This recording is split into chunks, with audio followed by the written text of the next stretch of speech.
Hello friends, in today's video we will learn how to do futures trading on Binance Exchange. So first, open Binance Exchange, and if you don't have USDT, deposit USDT using P2P. Then you need to click on the asset and click on transfer here, and here you have to put funding on top and futures below. So you can see it will be like this, and here you have to click and select. After that you have to click on max and confirm here, then your fund will come into the futures wallet. After that you have to come here on futures. When you come to the futures section, an interface like this will appear in front of you. First you need to click here and select the coin you want to try. So for example, I'm choosing any coin here, like I took half. Alright. After that you will see an option here for 20x.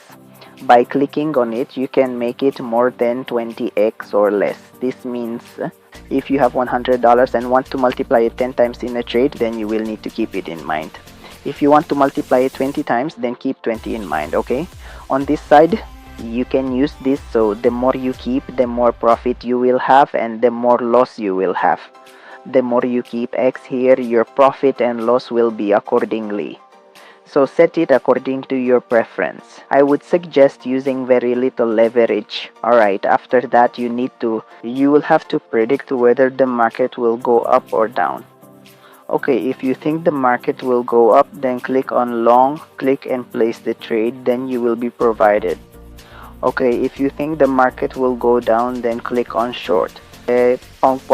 Your profit will occur if you go long and the market goes down, you will incur a loss. If the market goes up, you will profit. If you go short and the market goes down, you will profit. And if the market goes up, you will incur a loss. Okay, so you can use long and short in this manner. Okay, to place a trade, you will have to provide the full amount. You have to pay the amount here. Okay, now just pay the amount for the dollar trade you want to do. After giving the amount here, you will have to make a prediction whether it will go up or down, and based on whatever you think, select long or short accordingly. Okay, and coming a bit lower, you can see your trade here. Okay, after placing the trade here. Alright, and when your provide is done, there will be a close button there. Click on it to close and your trade will be closed. In this way, you can trade futures in the Binance Exchange.